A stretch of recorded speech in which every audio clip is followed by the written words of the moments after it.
Biblia sa 2 Corinthians chapter 12 verse 9. Yan, dito po. 2 Corinthians chapter 12 verse 9, and he said unto me, my grace is sufficient for thee, for my strength is made perfect in weakness. Most gladly therefore will I rather glory in my infirmities, that the power of Christ be rest upon me. So purihan Diyos sa mga salitang ating binasa. Tayo po'y manalangin. Ama, mapangyarihan sa lahat, salamat o Diyos muli sa pagkakataon na kami po'y narito upang muli kayo ay aming bigyan ng parangal, kapurihan at kadakilaan sa aming mga buhay. Nawa po ay kayo po ang magbigay po sa amin ng unawa, lalo na po ang paggabay ng Banal Espiritu sa bawat isa sa amin na nawa, maintindihan namin ang mensahe na aming marinig ngayong umaga. Ano man po ang balakid na gawa ng kaaway, alisin mo ito sa aming kalagitnaan. Ang mga kasalanang nagawa namin sa nagdaang araw, nawa patawarin mo kami, O Lord, sapagkat alam namin ito'y magiging hadlang para po ang masalita mo ay maunawaan namin. Ngayong umaga, Diyos, ipinaubaya namin mula umpisa hanggang matapos ang aming mga sa aming marinig ngayon ay nawa ay makapokus kami sa aming pakikinggan ngayong umaga. Sa mga naka-join sa Google Meet, nawa ay bigyan mo na rin po sila ng humbleness, teachable spirit, ganoon din po yung mga lahat ng narito upang ang mga salita mo ay aming mapagnilay-nilayan ng buong puso. Lahat po na ito, Diyos, dinadalangin namin sa pangalan ni Jesus. Amen. Amen and amen. Okay, mga kapuna kayo mga kapatid, at muli.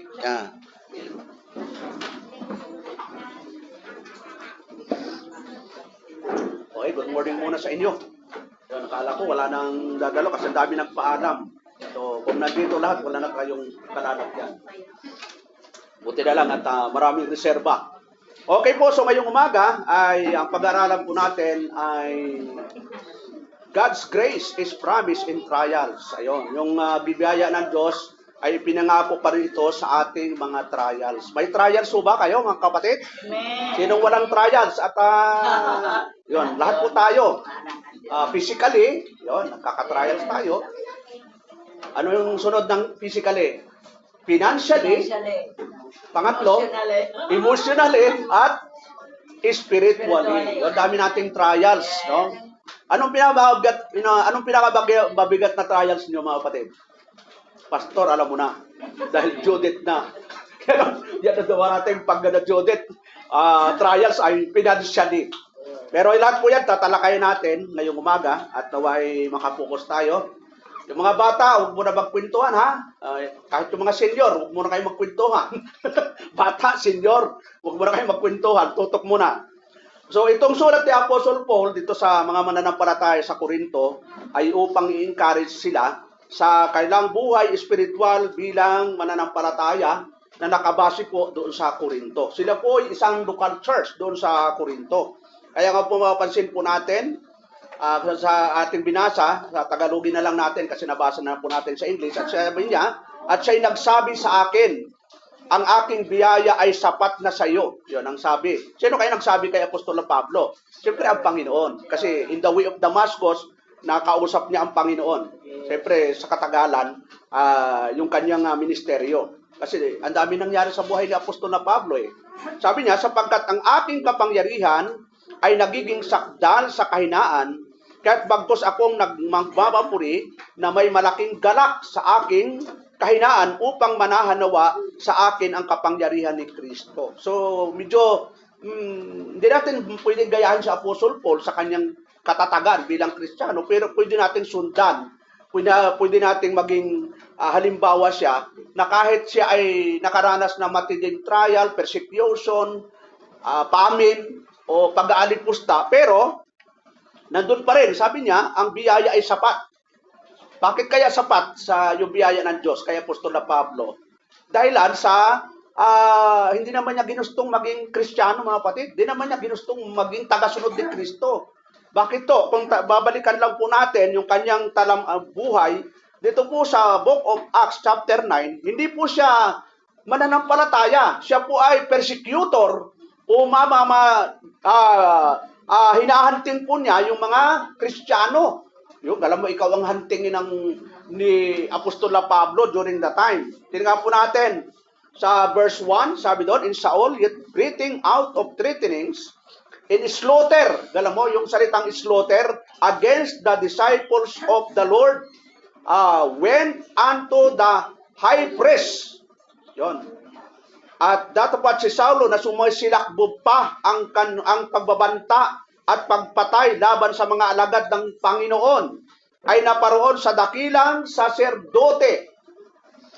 Verse 2, and desired of him letters to Damascus to the synagogue, that if he found any of this way, whether they were men or women, he might bring them bound unto Jerusalem. Pag may nakakita siya ng bata't matanda, babae man lalaki, anong gagawin niya?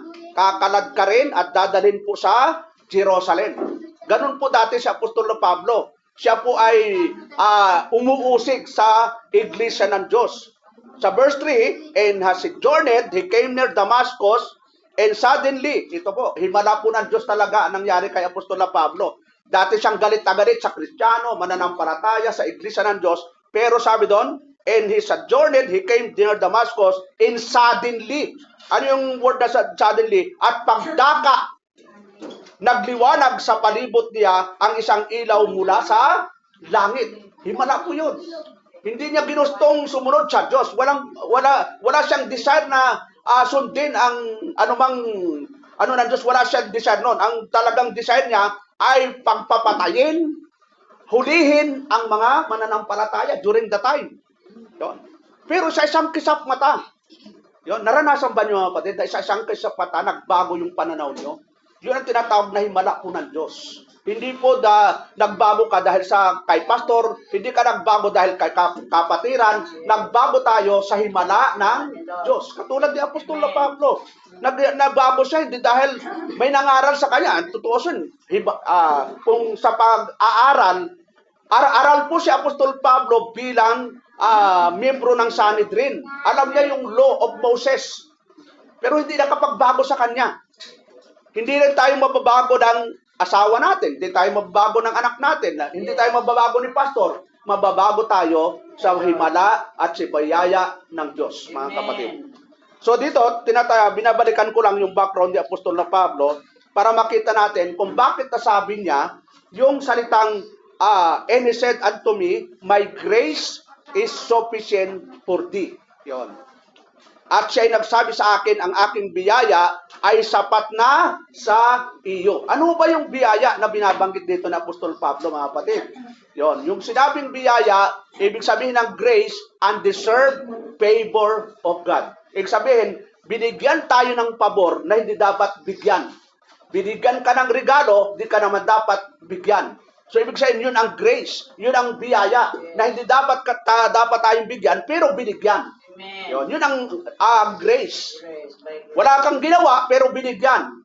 Kaya, di ba, pagdating ng bear, ano na ang naralan yung pagdating bear? Sino yung kumakanta ng ano? La la la la la la la la la. Yan, malapit na katunghaw pa. Pag September daw, ulo lang muna Sino bang kumanta nun?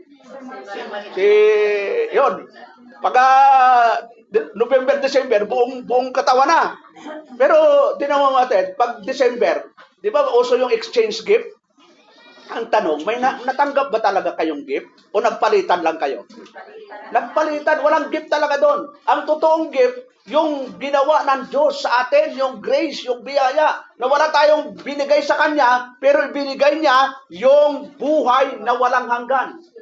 Eh, di ba, sa ulong natin yung John 3:16, for God so loved the world that He gave. Yun. Sinong unang nagbigay? Ang Diyos, that He gave. Sinong ibinigay? Pera? Si Lord binigay. Si Lord, di ba? He gave His only begotten Son. Yun. Ang ibinigay niya, hindi material. Ang Panginoong Jesucristo, ibinigay niya, for whosoever believeth in Him should not perish but have an everlasting life.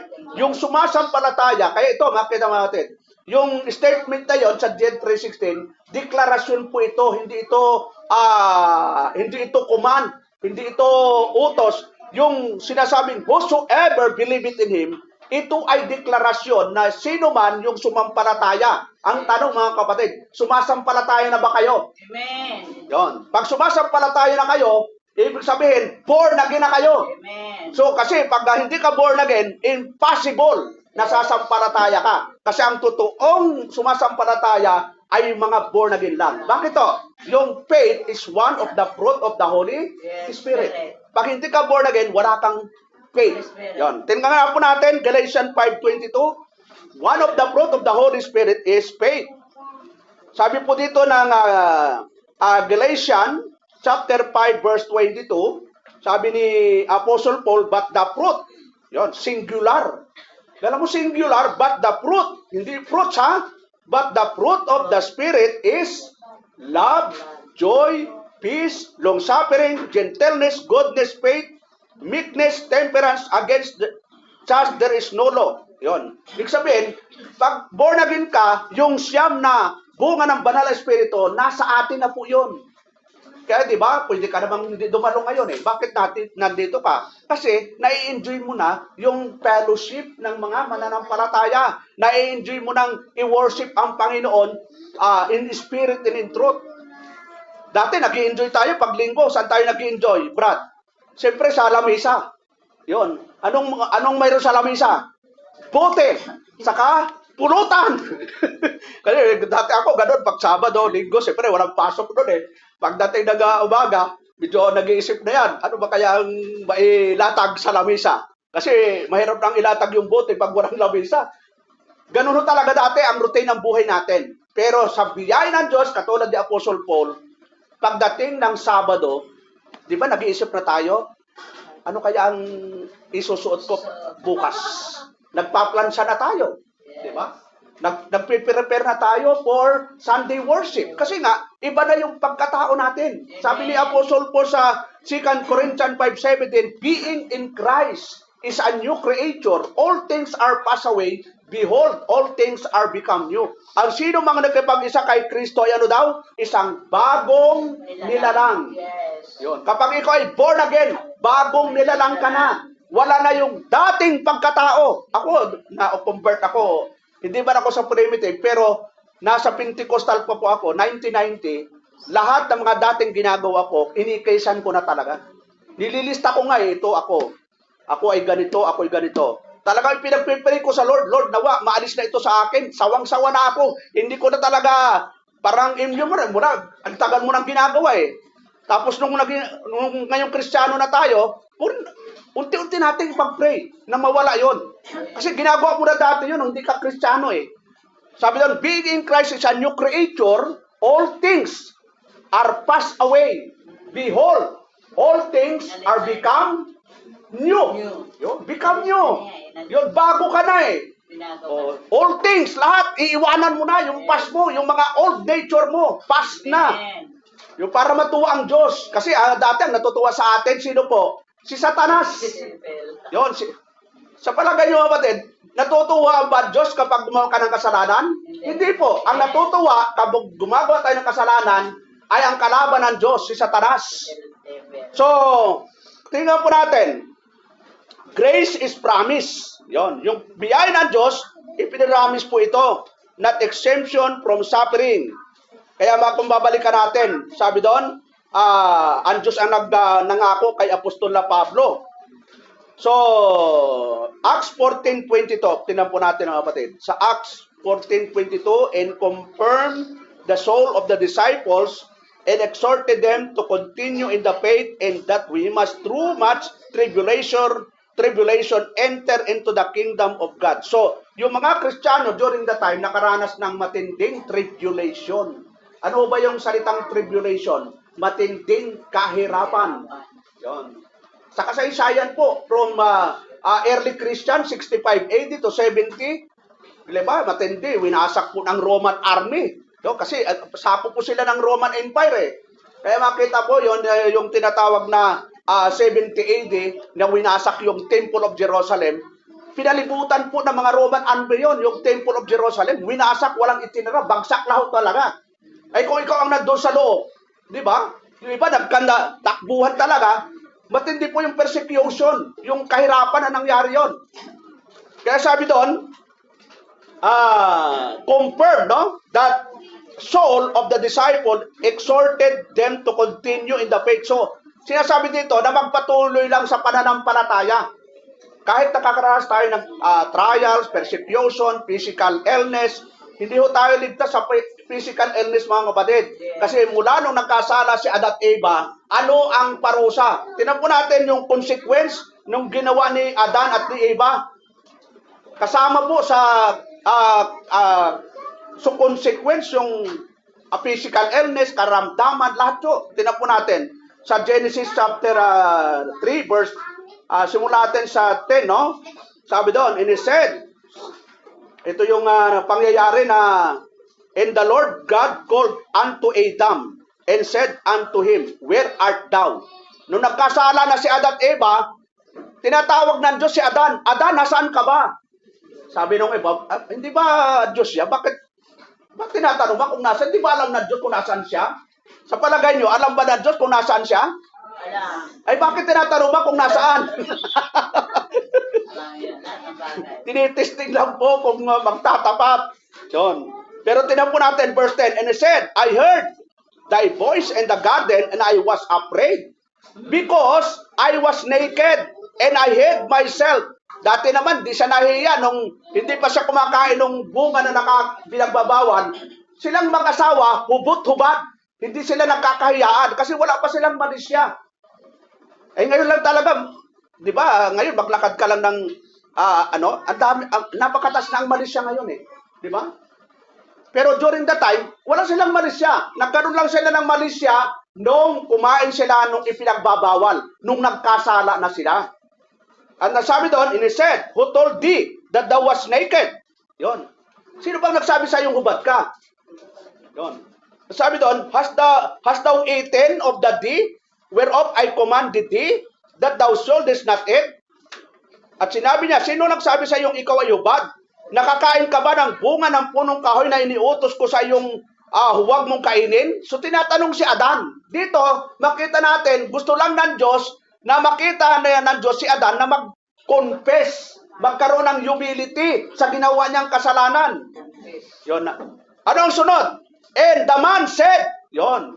Umamin ba si Adan, mga kapatid? And the man said, the woman, yon, nagturo. Ito ba ang ugali ng mga tao ngayon, mga kapatid? Na mahilig magturo pag na-confront. Alam mo, sister, kasalanan mo. Hindi, pastor, siya nga! Siya! Hindi umaamin.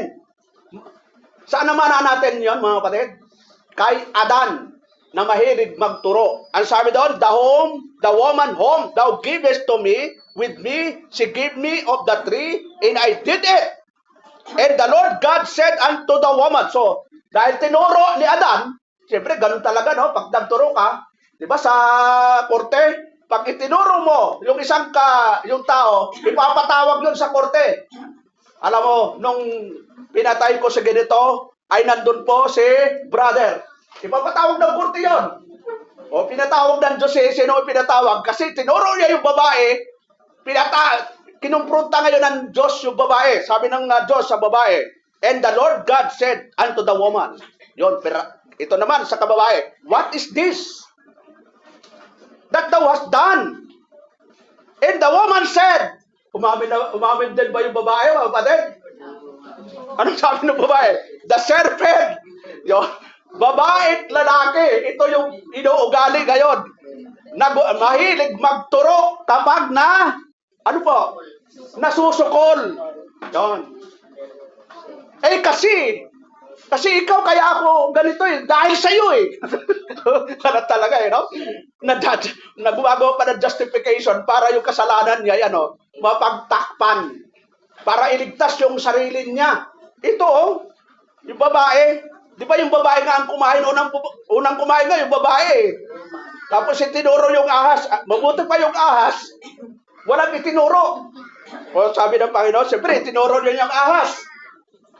Kinumpronta naman sabi ng the Lord God said unto the serpent, yon, because, wala nang itinuro ang ahas, because thou hast done this, thou art cursed above all cattle, and above every beast of the field. Upon thy belly shalt thou go, and thus shalt thou eat all the days of thy life. Kayo yung mga ahas, mga kapatid, di naman natural kumain yan ng mga manok. karne. Ang talagang pagkain yan, sabi ng Bible, ay alikabok. Yun. Sumpa kasi sa kanila yan eh.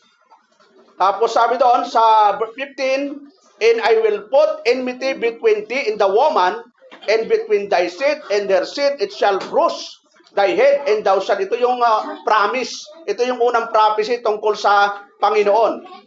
Unto the woman, he said, I will greatly multiply thy sorrow. Yon, alam mo? Ano yung sa Tagalog? At sinabi niya sa babae, pararamihin kong lubha. Ano yung pararamihin sa babae? Ang iyong kalumbayan. Ay, alam mo mga babae, tingin dito. Ito pala yung mga sumpa kay at iba. Pararamihin daw ang alin? Ang kalumbayan. Nakaranas po ba kayo ng kalumbayan, mga babae? Mag-amen. Yung karasa kalumbayan, mga babae. O ba? Mukhang talagang nasa Bible pala yun. Dahil sa ginawa ni Eva, magkakaroon ng maraming kalumbayan. Yon. Kaya kung pagdating natin sa langit, nandun si Eva, ewan ko lang, makurot mo yun, ikaw talaga. So, ano pa, sabi doon, sa paramihin ko ang iyong kalumbayan at ang iyong paglilihi. Yon. Pag na ang babae naglilihi, kung ano-anong pinaglilihan, ano? Alam mo, gusto ko ng mangga, pag hindi mo ginawa yan, hiwalay na tayo. Kaya yung mga lalaki, ready kayo kapag yung misis nyo naglihi at pag gusto niyan ay buko, katanghali ang gabi, hating gabi, kailangan may buko talaga. Yun, di ba? Pag naglihi. Mga nganakang, ano, may nanganak bang madaling manganak ang babae? Ang sabi doon ng Panginoon, kasama sa sumpa o curse, mga nganakang may kahirapan. Yon. At sa iyong asawa ay pahinuhot ang iyong kalooban at siya'y papanginoon sa iyo. Gano'n mo yon? Ang Panginoon pala ng babae, sino? Papanginoon mo na yung alin? Yung asawa mo. Hindi, talagang siya yung authority sa buhay mo. Diyos mismo ang nagsabi.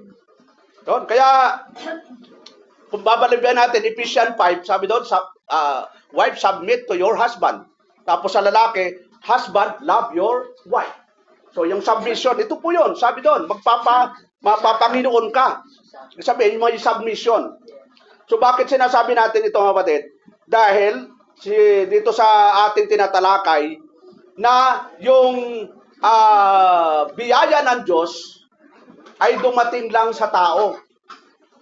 Dahil sa kagandahang loob ng Diyos. Hindi dahil sa tao, dahil kasama sa consequence ng Diyos sa tao, yung paglayo, yung kasalanan na ginagawa natin araw-araw. Kumbaga, pag hindi ka Kristiyano, kahit nga born again, kahit Kristiyano nga eh. Di ba? Kasi pag naging born again ka, doon pumapasok yung free will. Yun. Pag eternal salvation, walang free will. Doon, ang Diyos ang nagpapasya doon. Pero pag once na ikay born again, sabi ng Panginoon, lumakad ka sa kanan. Pero pwede kang lumakad sa kaliwa. Di ba? Kasi sabi ng Diyos, lumakad ka sa kanan. Pero yung bayang Israel, makita natin, in 40 years, na naglakbay sila sa ilang. Napakahaba yun, mga kapatid.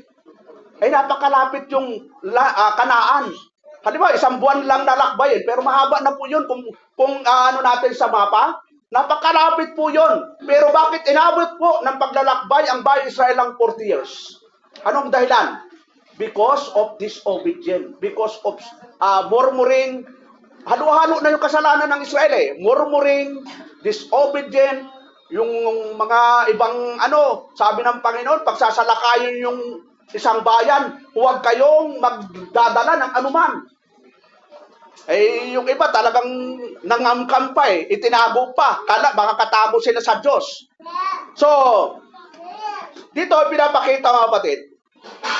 Sabi doon, all things, including trials, work for good. Lahat ng trials na naranasan po natin, may katumbas po yan na tinatawag na work for good.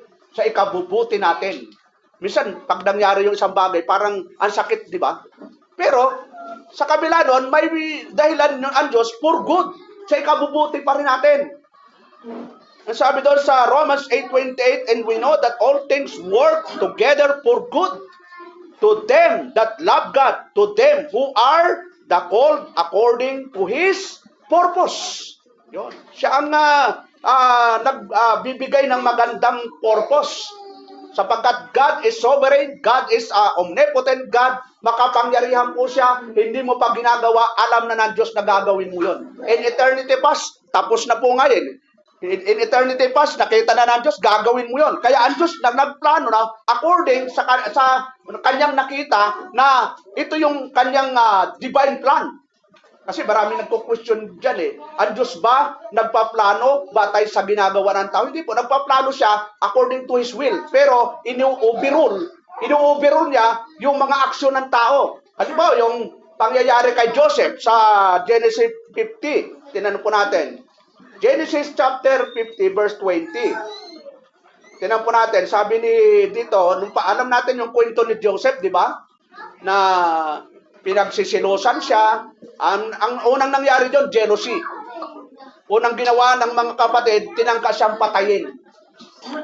Pero hindi nagtagumpay yun eh. Pangalawang ginawa sa kanya, inihulog sa balon.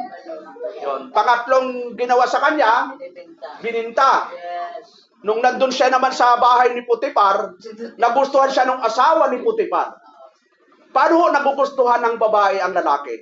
Sa isang mabilis na pangyayari. Mabait kasi. Kung gwapo. Mabait kasi. Mabait. Akala ko, tall, dark, and handsome. Hindi natin alam kung gwapo to si Joseph eh. Kasi yung asawa ni Potiphar, hinahabol-habol siya eh.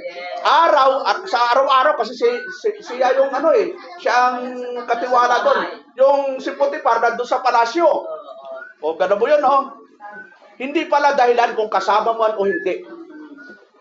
Ang babae, ang maganda kay Joseph, mayroon siyang tinatawag na self-control. At mayroon siyang paninindigan na asawa ito ng amo ko eh.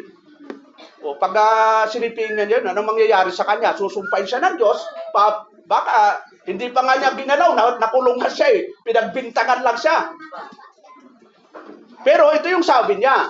Sabi niya, matapos siya makulong at tapos naging nahulaan niya yung panaginip ng pero at tapos siya ang naging gobernador. Tapos naharap niya yung mga kapatid na gumawa ng kasalanan sa kanya. Ang mga kapatid, nung nakilala siya, kabadong-kabado, takot na takot. Pero si Joseph umiyak. No? Hindi niya kaya. Talagang tumalikod siya. Kasi kapatid pa rin niya, hindi siya nagtanim ng sama ng loob. Umiyak siya ng todo.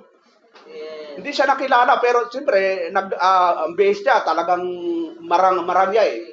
Pero yung mga kapatid, nung nakilala siya, natakot. Siyempre, ginawan mo ng masama, ang ipiling mo, baka gumante. Pero ito ang sagot ni Joseph, ang kapatid. Anong sagot niya?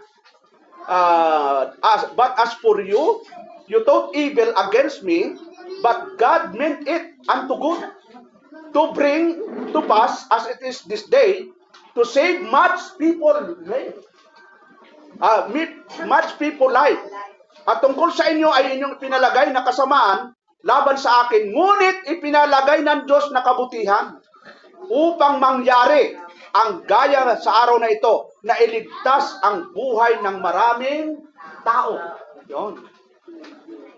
Siyempre, sa pangyayaring ito, hindi pa alam kung ganito yung mangyayari. Siguro talagang, ang mga kapatid talagang kabadong-kabado talaga eh. Pero sa Diyos pala, may divine plan na pala lahat. Yun. Ito yung magandang mga nababasa ng mga talata para maibsan yung ating mga pag-aalala sa buhay. Para maibsan yung ating, ano kayang plano ng Diyos? Huwag kang mag-alala, may plano na talaga.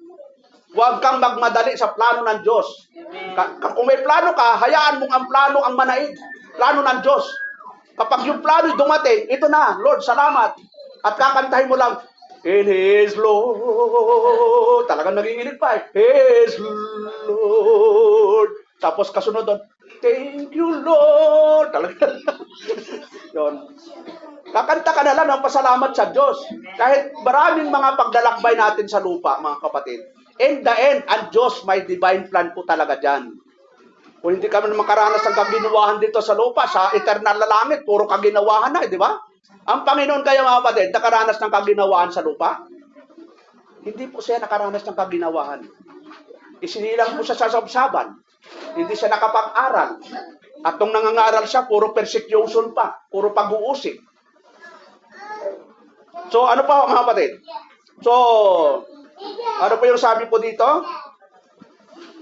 Sa God's seat beyond to every trial. Yon, 1 Corinthians 10:13. Sabi doon, there had no temptation taken you but just as common to man. Yung temptation pala, yung trial, common na lang sa tao. Natural na lang na nangyayari. Narito sa loob ng bahay sambahan. Wala ba dito may problema? Taas ang kamay nang walang problema. Ibig common lahat lang para tayo. Lahat ay common lang na may problema. Iba-iba lang ang problema natin. Amen. Kasi kung wala kang problema, pumunta ka na sa Mount Apo kasi nagsusulo ka. Lahat ho tayo. May trials, may dinadalang mga pagsubukan. Iba-iba lang yung level. Yung iba, level 1, level 2, level 3. Pag umabot ng level 10, makikita mo na yan, parang gusto nang sumaksak ng sarili. Na, Pastor, overload ako sa problema. Pero tinan po natin, kung overload sa problema, sino po ang makikita natin? Si Apostol na Pablo. Makita natin mamaya na napakatindi yung mga trials na, mga pag-uusig. Pero sabi niya, there had no temptation taken you but just is common to man, but God is faithful. Yun. Ito yung magandang word na ito. Who will not suffer you to be tempted above that you are able, but will with the temptation also make a way to escape that you may be able to bear it. Tagalog, hindi dumating sa inyo ang anumang tukso, kundi ang matitiis ng tao. Yon, yung ibibigay para sa atin mga kapatid na trials, yung kaya natin. Hindi siya magbibigay na hindi kaya natin. Amen. Kita mo, kung hindi nyo kaya, bakit narito pa kayo? That's Diba? right. Kung hindi na kaya, baka naglupasay na kayo sa bahay. Ako, Pastor, hindi ko na kaya. Hindi na ko aatin. Bahala ka na, Pastor. Magkita-kita na lang tayo sa langit. Gano'n, sasabi. Nung nakita ng Pastor, hawak mo na yung kutsilyo. Pastor, kahit mo ako pigilan, di mo ako mapipigilan. Ba't hindi ka na pipigilan? Ikaw, gusto mo yan eh.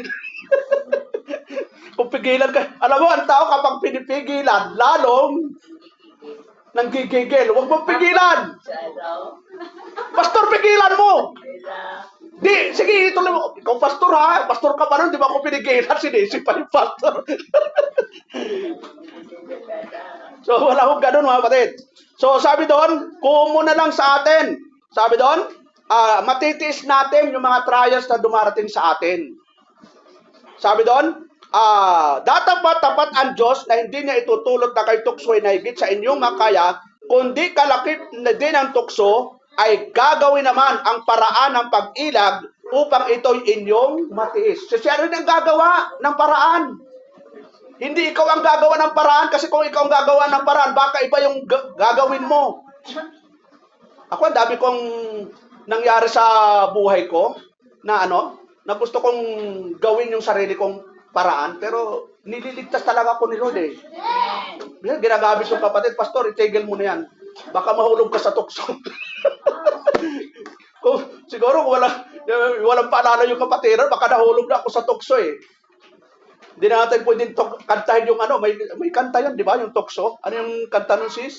O tukso, layuan mo ako. Hindi po lumalayo ang tukso mga kapatid. Mali po yung sa kantang layuan o tukso, layuan mo ako. Hindi po lumalayo ang tukso. Ano ang gagawin sa tukso? Tingnan po natin, ang payo ni James sa tukso, James chapter 4 verse 7. Yon, ang tukso palaging umiikot-ikot lang yan. Hindi yan lumalayo. Ang sabi doon, submit yourself therefore to God. Anong unang gagawin? Pasakop nga kayo sa Diyos. Yun ang unang gagawin natin mga mananampalataya. Datapat magsilangsang kayo sa dyablo. Lalabanan natin. Yon, lalabanan. Saan lalabanan? Ano man yung tukso, katulad ng nangyari kay Joseph. Nilabanan niya yung temptation, yung tukso. Nilabanan niya. nagpasakop sa Diyos, ito yung bawal sa Diyos, ito lalabanan ko kahit ako'y tinutokso na itong asawa ni Potiphar. Sabi yun, dapat pag silangsang kayo sa dyablo, tatakas siya sa inyo.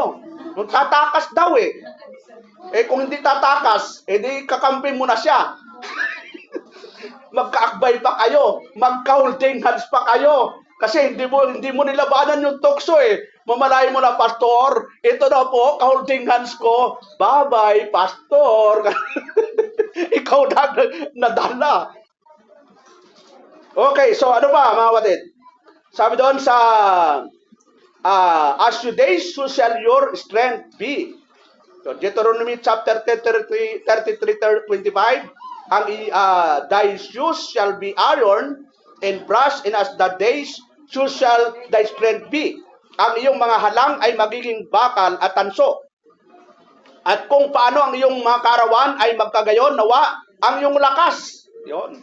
So ito yung kailangan nating pag-igihin sa buhay Kristiyano. Yung spiritual na buhay natin, palakasin natin. Kasi yung kalaban natin talagang 24 hours, walang ginawa kundi manukso. Ginawa lang naman niya, manginis. Tignan po natin 1 Peter chapter 5. Sa uluban yung mga kapatid, yung 1 Peter 5, chapter 5, verse 8, Yes. ang sabi doon, be sober, be vigilant, because your adversary, the devil, as a roaring lion, walketh about, seeking whom he may devour.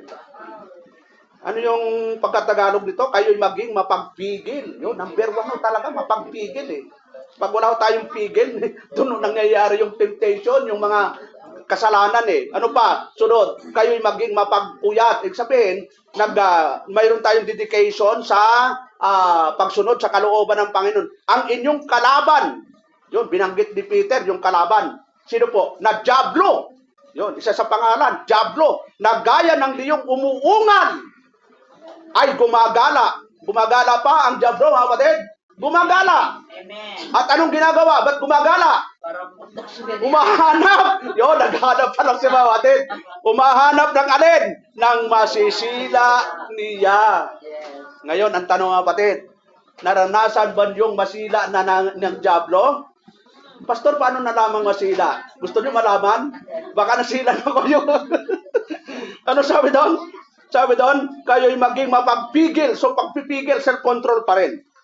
So, verse 9, so, resist steadfast in the faith, knowing that the same affliction are accomplished in your brethren that are in the world. Na siya'y labanan.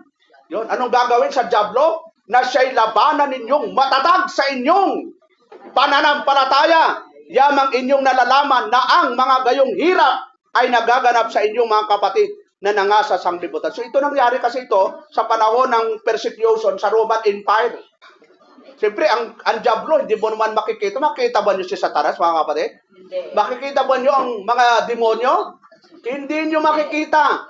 Kasi sila ay espiritu. Pero sila ay gumagamit ng mga kasangkapan ng mga kanyang mga galamay.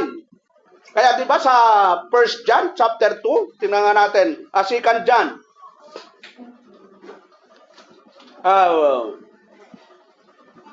Diba? Wala na ako Ayaw na. Yun.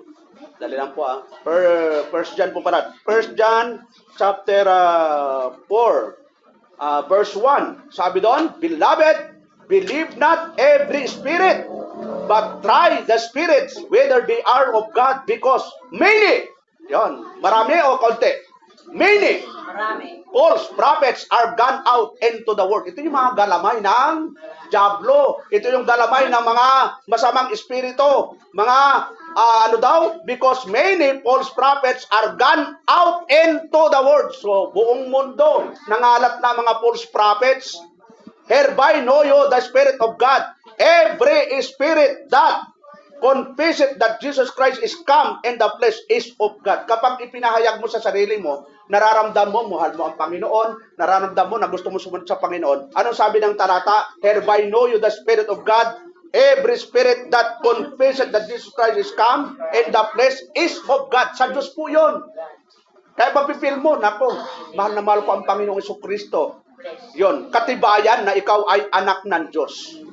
In every spirit that confesses that Jesus Christ is come in the flesh is not of God. Diba? Ano bang reliyon ang hindi naniniwalang si Kristo ay nagkatawang tao? Diba ang dami? Si Kristo daw ay tao lamang. Samantalang sa Bible, nagkatawang tao. Iba yung tao lamang kaysa nagkatawang tao. Yun. Basahin nga natin, Pilipos chapter 2. Tinan po natin, Philippians chapter 2, verse 6. Ano po yung sabi ni Apostle Paul? Who being in the form of God, though it not robbery to be equal with God, but made himself of no reputation and took upon him the form of a servant and was made in the likeness of men.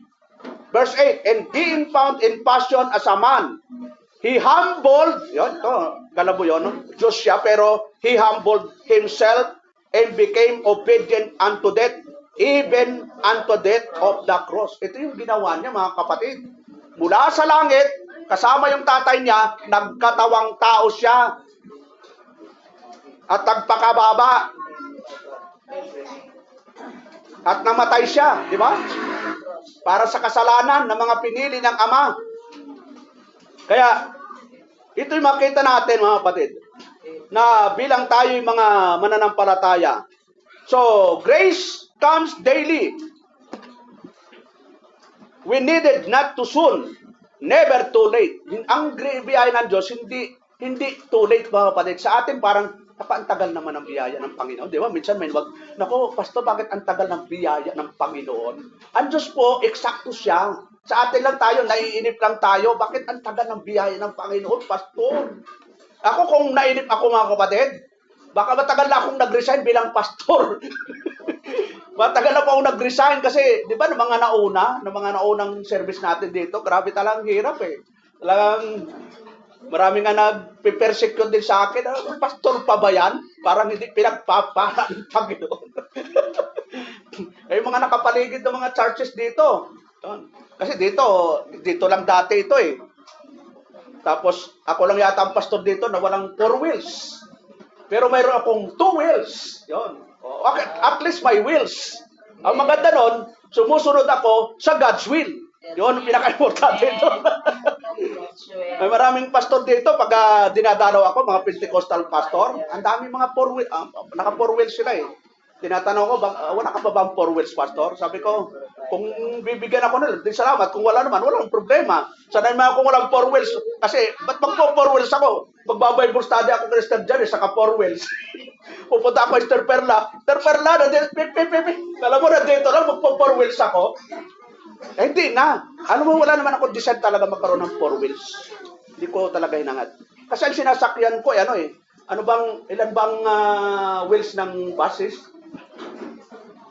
Dami. Eh, di more than 4 wheels yun. Pag pupunta ako sa Cagayan, sa Isabela, sa Tugigaraw, ilang wheels ang eh, wala pa akong problema. Sige, tulog. Eh, kung may sarili akong wheels, di problema ko po yun. Okay lang ho, kung mayroon, wala yung problema. So, minsan yung mga pastor, parang minamata ka lang dahil ilang taon na ka ng pastor dito, wala ka pang ganon. So, parang binabatay nila na kapag mayroon, parang pinagpapala ka. Hindi naman ganon. Eh si Kristo, ilang taon nung nabuhay dito sa mundo? 33.5 years. Pero, hindi siya nagtamasa ng kayamanan. Samantalang kung tutusin, siya may-ari ng langit at lupa.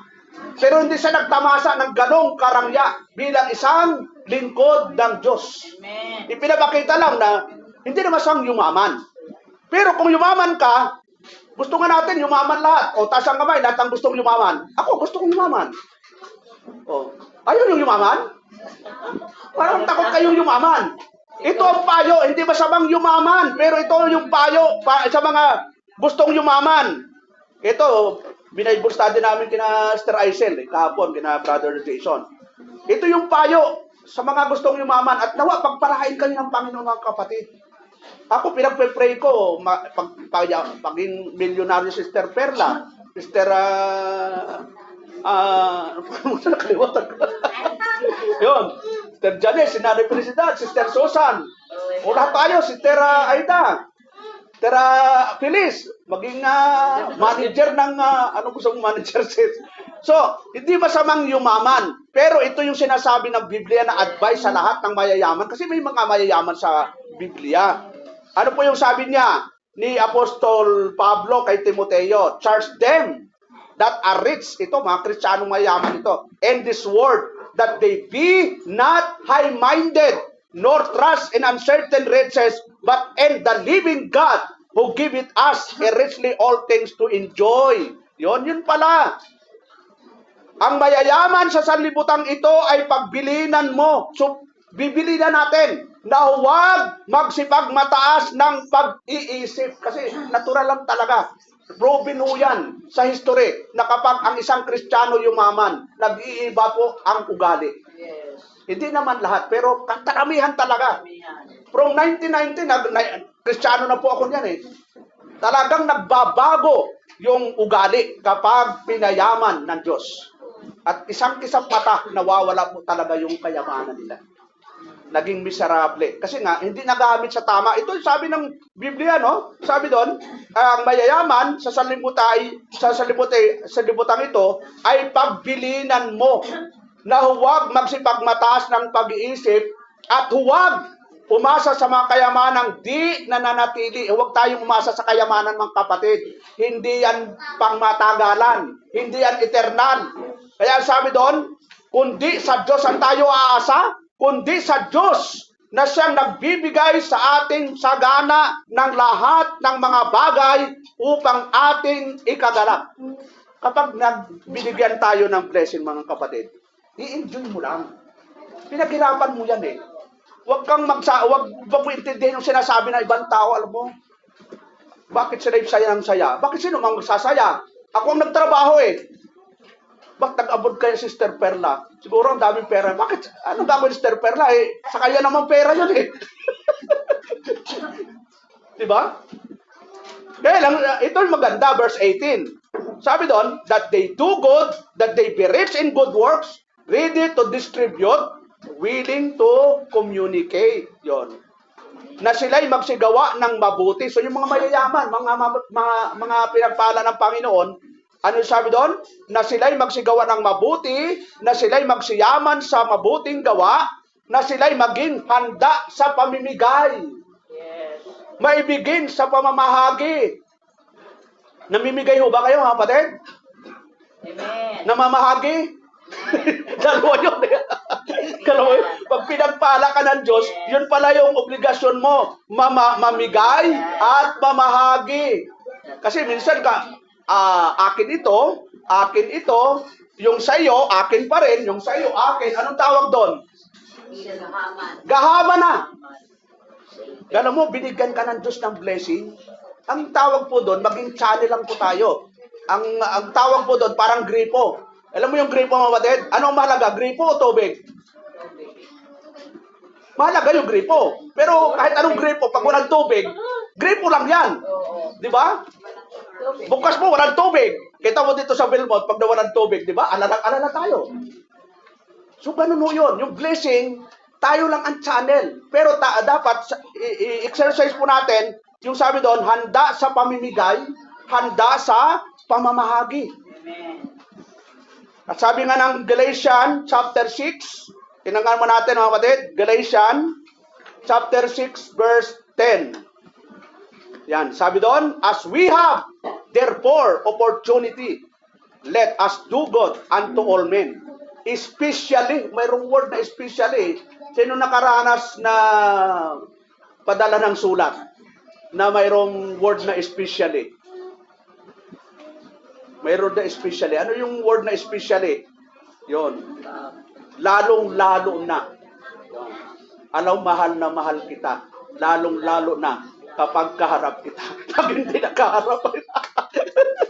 Lalong-lalo na. Ibig sabihin, especially, lalong-lalo na. Ibig sabihin, binibigyan din ni Apostol Pablo na yung pagtulong, pwede kang tumulong sa lahat ng tao, pero lalong-lalo na sa kasambahay mo sa pananampalataya. Ibig sabihin, tayo-tayo. Tignan mo mga kapatid, ano ang pinakamahalaga?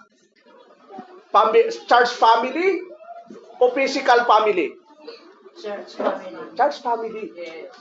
Yung church family, tayo magkasama dito ngayon. Yes. Yung physical family, pwedeng mas maganda kung kasama mo sa pananampalataya. Dahil kasama mo dito, kasama mo pa sa langit.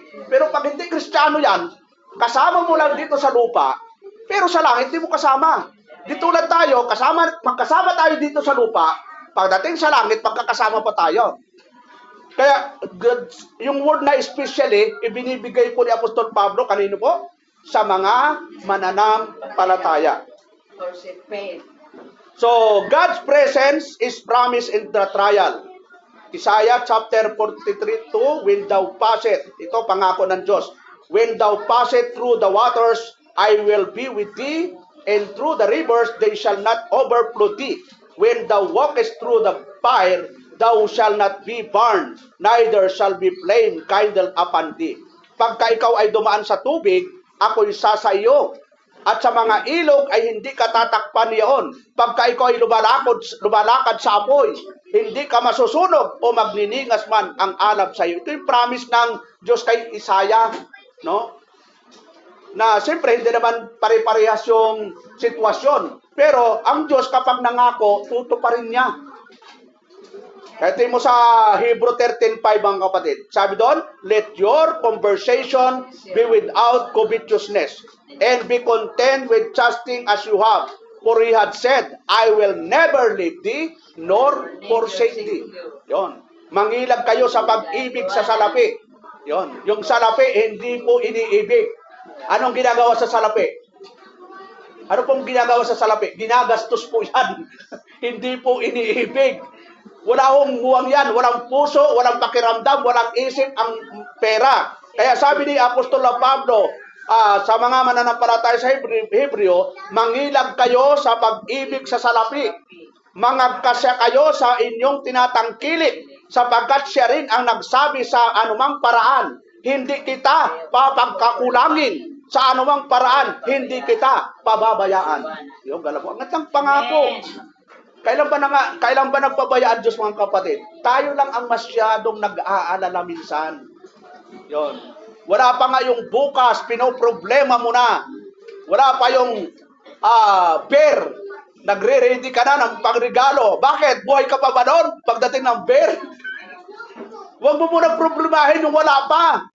Ang sabi ng Panginoon, Matthew 6:34. Ito, palagi natin inuulit, pero balik-balikan lang po natin mga kapatid, para reminders lang po sa atin. Matthew 6:34, sabi ng ating Panginoon, siyempre nagsimula yan sa 33. Ang sabi doon, but seek you first the kingdom of God and His righteousness, and all these things shall be added unto you. 34, take therefore no thought for the morrow shall take thought for the thing of itself. Anong huling bahagi? Sufficient unto the day is the evil thereof. Yung sa word na sufficient, sabi doon, sukat na sa kaarawan ang kanyang kasamaan. Ibig sabihin, yung araw na ito. Yun, kapag pinoblema mo yung bukas, ano kaya mangyayari sa'yo? Wala pa yung bukas, inaalala mo pa, yun, daming problema. Ang dami mo ng problema sa araw na ito, pinoproblema pa yung araw ng bukas. Wala pa ngayong bukas ay talagang halos magkanda, iyak ka na. Huwag mo problemahin bukas. Bahala na si Lord. Matulog ka ng mahimbing. Matulog ka na may payapa ang buhay. Kung papagising ka ng Panginoon, salamat. Pag hindi naman, lalong salamat. Di ba? Anong magusto niyo? Magising kayo o hindi magising? Ako gusto ko nang hindi magising, pero nagigising pa rin. Tagal ko nang sabi, Lord, kunin mo na ako, pero hindi pa ko kinukuha. Nauna pa yung hindi nagpipray eh. Yun. Nauna pang kunin ni Lord yung hindi nagpipray, na kunin na. Lord, magpipray ba ako, Pastor, na kunin? Ay, bahala kayo. Diyos naman ang masusunod. Kasi ang kamatayan natin, sabi ng Hebrew 9:27, it is appointed. Yun, nakatakda na po yan. Kahit sabihin mo ng Lord, gusto ko nung mamatay na ngayon. Hindi mangyayari. Kahit yung mga sundalong ang taddaang tama ng bala, hindi pa matay-matay eh. Yung natinik lang ng tuyo, namatay eh. Yun. So, kung katapusan mo na. Yung iba nga, iniwan lang ng asawa, namatay eh. Yun pala, panahon na niya yung mamamatay. na ano lang, natimpuhan lang. Yun. Sabihin, yung katakdaan talaga ng Diyos. Last point natin mga kapatid, Joshua 1:5. Medyo mahaba pa ng kaunti. Ayun, mahaba pa naman. Sabi doon, there shall not any man be able to stand before thee all the days of thy life, as I was with Moses, so I will be with thee. I will not fold thee, nor forsake thee. Yun, ito inuulit lang. Lumang tipan kasi ito, yung binasa natin kanina, New Testament. Walang makatatayong sino mang tao sa harap mo sa lahat ng mga araw na iyong buhay. Karamis ito ng Diyos kay Joshua. Kung paanong ako'y sumak kay Moises, ay gayon ako sa sayo. Kundi hindi kita iiwan, ni pababayaan man kita. Yon. Kasi nung panahon, wala na ito si Moises eh. Si Joshua ang successor. The Lord is near to the broken-hearted. Ayon. Sino nakaranas na broken-hearted? Ano sa Tagalog yung broken-hearted, mga kapatid? Ano sa Tagalog yung broken-hearted? Yung may sawing, puso. Doon ba yan? Broken-hearted. Broken-hearted. The Lord, yun, ito maganda. The Lord is nigh unto them that are broken heart, and saveth us is to be of contrite spirit. Ang Panginoon ay malapit. Yun, dala mo yun, mga, tingin kayo, mga broken-hearted. Ang Diyos ay malapit, ang Panginoon ay malapit sa kanila na may bagbag na puso. Yun, dala mo yun. Siyempre, pag broken-hearted, talagang ang puso, bagbag talaga yan. Pero ang maganda doon, malapit pala ang Diyos sa mga may bagbag ang puso at inililigtas ang mga may pagsisising diwa. Yun. Alam mo yung mga broken heart, ito, naranasan ko yung broken heart, talagang ang hirap pala pag broken hearted, no? Parang gusto mo tumalon sa dagat, pero pag nakita mong malalim pala ito, nagdadalawang isip ka. Di ba talaga, pag ang naapektuhan yung puso, iba ho talaga eh. Yun. So, kaya nga, kailangan yung attachment talaga, medyo, wag itudo-todo. Yung attachment, kasi hindi mo sigurado talaga eh. Yung sasabihin sa'yo, I love you. Next year yan, I hate you na eh. I forget you. Ngayon, I remember you. Pero pagdating ng ilang taon, I forget you. Nawala na yung remember, I forget you na eh. Yun. Kaya yung attachment talaga, medyo wag masyadong ibibigay yung ilang percent ba yun? Siyempre, yung attachment natin, 100% sa Lord. Yung asawa natin, yung magulang natin, anak natin, kahit magulang.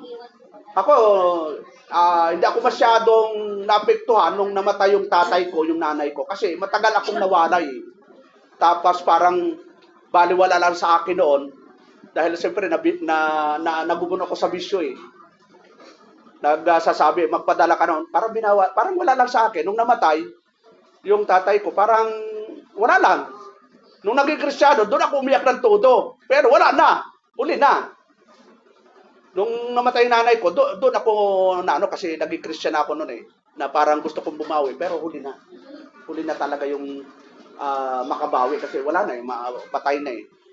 Kaya tayo mga anak, habang buhay yung magulang natin, iparamdam natin yung pagmamahal.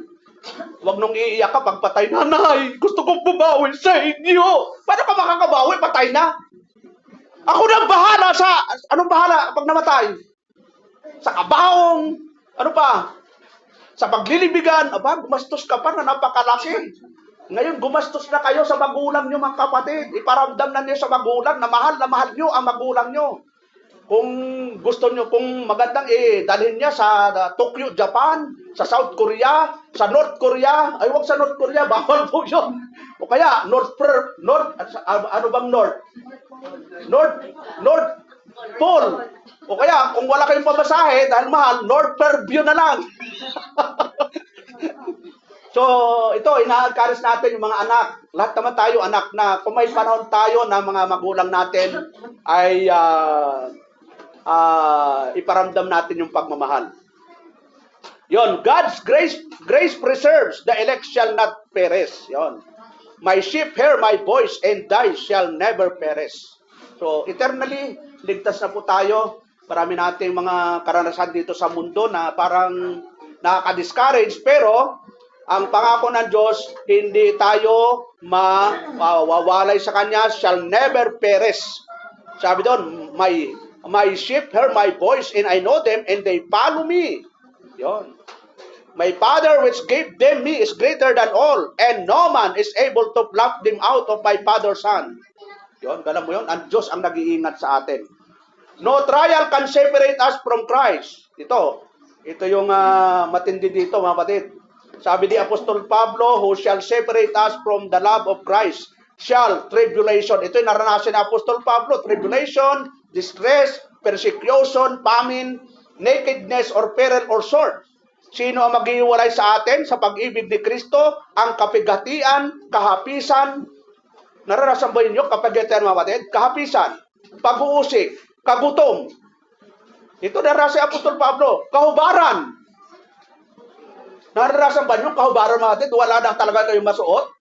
O yung bahay nyo ay wala na kayong matulugan dahil puro damit na. Ginawa nyo yung ukay-ukay yung loob ng bahay nyo. Yon, ibinta na lang nyo kahit buy one, take one, 5 piso. Bili na po kayo ng ukay-ukay. Buy one, take one, 5 piso. Maubos o hindi? Maubos yun. Tapos nakabili ng 10, may free pa. Kaysa naman ginawa nyong budiga ang bahay nyo. Dito si Apostol Pablo, nakaranas sa kaubaran. Ilan ba yung damit natin sa bahay, mga kapatid? Ilang palit ba tayo? Ako, kahit 5 lang, okay na yun 5 ganito, 5, puro 5, okay na yun. Dumating nga tayo sa bahay, walang-wala Pero yung mga Pilipino kasi, dumating sa bahay, walang-wala. Pero magbilang ka ng ilang taon, 5 years. Pagpasok mo sa bahay, pasensya ka na, pastor. Dito kayo muna umupo kasi wala na maupuan, wala na. Sa dami ng mga nabili na. Ang bahay ay dapat maging komportable, mga kapatid. Yon. Kaya bawasan natin yung dapat ibawas. Yung hindi na nagagamit, pakawalan na lang po nyo. Alisin na po sa loob ng bahay yung mga hindi napapakinabangan. Para pag kayo ay nakaupo, ay hindi kayo nai-stress sa dami ng nakaimbak sa bahay nyo. Figure din po yan sa puso natin. Yung puso natin, punong-puno ng mga hinanakit. Kaya, ang sabi ni Apostol Pablo, Colosas, chapter 3, verse 8. Ito, binanggit natin, natural, pero ito spiritual. Mahilig ba kayo sa tinatawag na sentimental value, mga kapatid?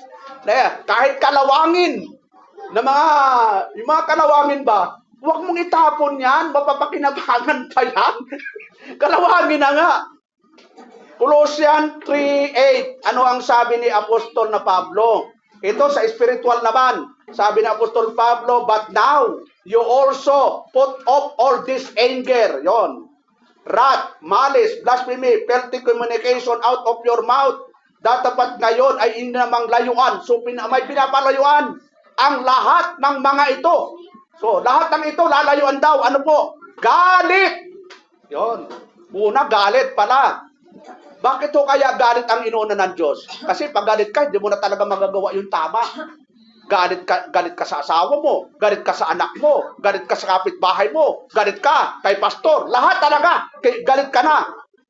At galit ka na rin sa Diyos. Pero sabi ni Apostol Pablo, huwag kayo, datapat ngayon ay inyo namang layuan ang lahat ng mga ito, galit, kapuutan, paghihinala, panunungayaw, mga salitang kahalay-halay na mula sa inyong bibig. Huwag kayong mga bubulaan sa isa't isa. Yamang hinubad na ninyo ang dating pagkatao, pati ng kanyang mga gawa. Ito yung pinapaalis. Sa verse 10, and have put a new man. Ito dapat nating exercise, which renewed in knowledge after the image of Him that created Him. Ano yon? At kayo'y mga bihis ng bagong pagkatao. So may ibibihis Pag mayroon kayong bago at saka lumang damit, anong gusto nyong isuot? Yung luma o bago? Anong ginagawa niyo sa luma? Tinatabi. Huwag ninyo itabi. Kaya nga bumili kayo ng bago Pag yung mga lumay itinabi nyo, ilang taon na kayong nagtabi, anong mangyayari sa bahay nyo? Magiging Budiga. Pag may mga luma kayo kapatid, i-exercise natin. Katulad ng Japan, Singapore, Korea, basta may bindisang, basta luma, may taon sila. Appliances man, damit man yan. Kaya yung mga sinusot minsan natin, galing sa kanila yan eh. May taon sila. Dahil bili ng damit, mga ano lang yan, mga 1 year. I-dispose na nila yan. At sinong sasalo? Tayo. Yon.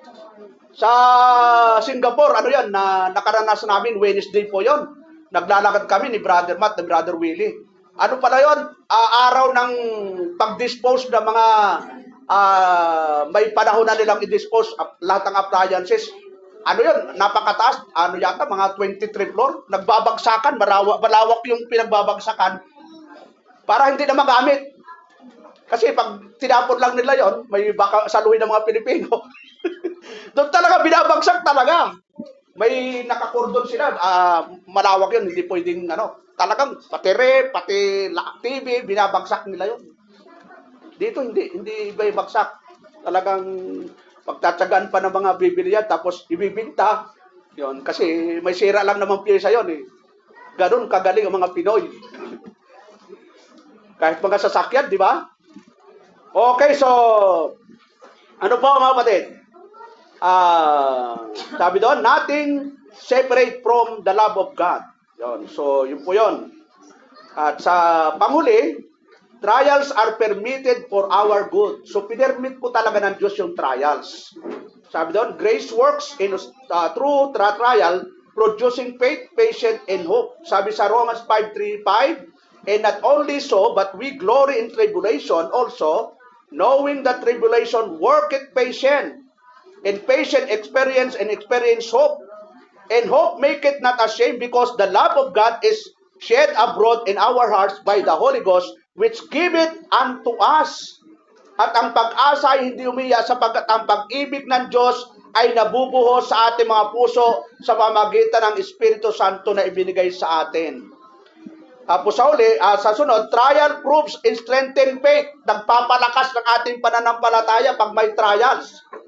1 Peter 1, chapter 1, verse 6-7. Wherein you greatly rejoice, thou now for a season, if need, be you are in heaviness through manifold temptation. Ayon, mga kapatid.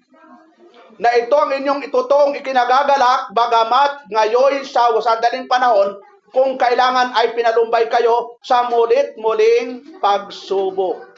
Ang tawag doon ay manifold temptation. Ibig sabihin, hindi ho natatapos yung trials. Na-overcome mo ngayon yung trials, bukas mayroon na ng another trials. Sa sunod na linggo, another trials. Iba-ibang trials. Hindi ho, pagkatapos ng trials ay tapos na. Habang tayo nabubuhay, ay talagang may trials po talaga. Pero ang maganda doon, sabi doon, the trial proves and strengthen faith. Nagpapalakas po ng ating pananampalataya habang tayo nakakaranas ng trial. The Lord corrects and keep His own. Sabi sa Psalms 119, therefore I was afflicted, I went astray, but now have I kept thy word. Tapos sabi 7, it is good for me that I have been afflicted, that I might learn thy statutes. Mabuti sa akin na ako'y mapighati, sabi ng psalmist, upang aking matutuhan ang mga palutuntunan mo. Yun, ito mo, may mga taong pag nakaranas ng problema, trial, saka tumatatag sa pananampalataya. Ito yun, sa psalmist. Sinong nagsasalita dito? Si King David. Alam nang natin, nangyari kang King David, di ba? Na nagkasala siya kay Bathsheba. Nung nagkasala siya, naghambol siya, nagpakumbaba siya na inamin niya na may kasalanan siya. Kaya nag-pray siya, sabi niya, restore unto me the joy of my salvation. Ano ang nawala sa kanya? The joy of salvation. Eternally secure, pero nawala sa kanya yung enjoyment. Minsan, ganun ho tayo mga kapatid. Pag tayo nagkakasala, nawawala po yung joy of salvation. Grace is sufficient. Sabi sa 2 Corinthians 12, yan, medyo malapit tayo. For this thing I besought the Lord Christ that it might depart from me. And he said unto me, My grace is sufficient for thee, for my strength is made perfect in weakness. Most gladly therefore will I rather glory in my infirmities, that the power of Christ may rest upon me. Yun. So, binabalikan lang natin yung sinabi ni Apostle Paul na yung biyaya ng Diyos ay sapat talaga mga kapatid eh. Mula sa spiritual, sa material, physical, sapat po talaga eh. Wala tayong pwedeng i-complain na sa Lord, bakit ganito ako Lord? Bakit ganito? Wala na po eh. Complete na po ang biyaya ng Panginoon. From eternity hanggang sa kasalukuyan, ay talagang ginawa na po ng Diyos lahat. Ang gagawin ng natin ay bigyan siya ng kapupurihan. Cast all your care unto God. Sabi doon sa 1 Peter 5:6-7, Humble yourself therefore under the mighty hand of God, that He may exalt you in due time. Tapos sa verse 7, casting. Yon, pag sinabing casting, ito, sa ulo ito ng mga senior. Amen. Casting, ano pong ikakasting? All your cares upon Him, for He careth for you. Amen. Ipagkatiwala daw natin lahat.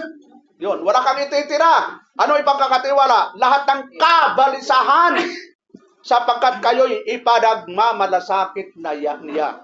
So wala kang ititira. Pag nag-pray ka, Lord, ito po yung aking mga alalahanin ngayon. Isulat mo. Yon, isulat mo. Pag ibinigay mo na, ipinag-pray mo na, punitin mo na.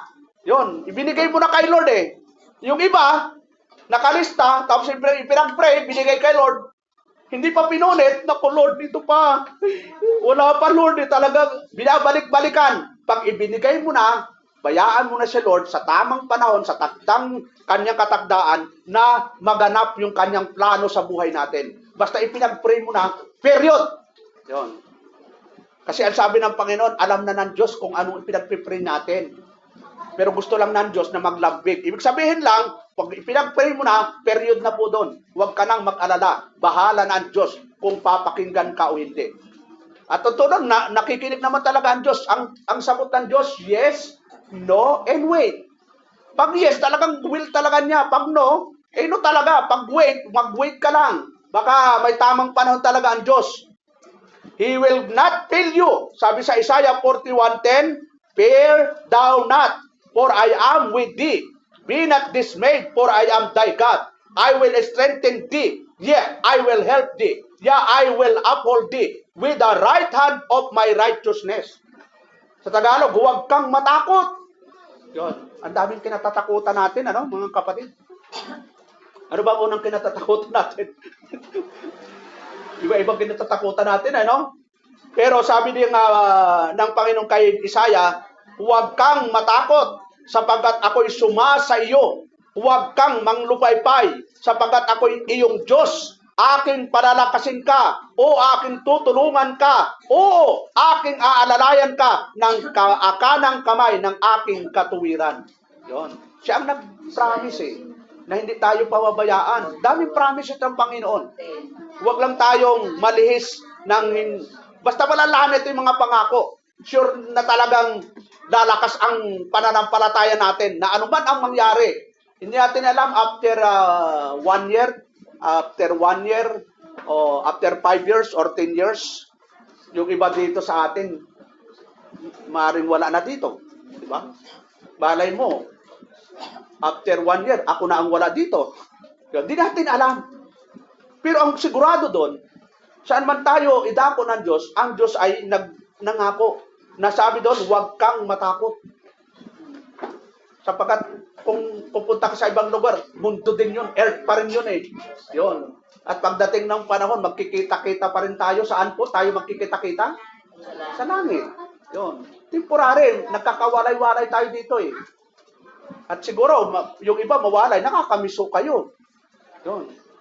Alam, Sister Perla, pupunta sa London. Yun.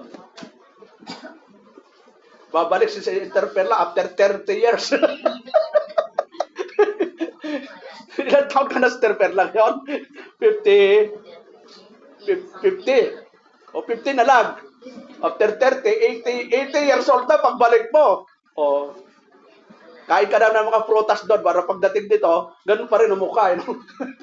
So, sarin po sa atin mga kapatid, kung babalik po tayo doon sa ating topic ngayon, yung ating pinag-aralan, God's grace is promised in trials. Kaya yung mga naranasan natin mga trials, pagsubukan, ay may pangako ang Diyos dyan na siya rin ang gagawa ng paraan para malusutan natin yan. So yun lang po sa umagang ito mga kapatid, at tayo po'y tumayo, at tayo po'y manalangin at tayo sa tayo pagpawin si Brother Philip.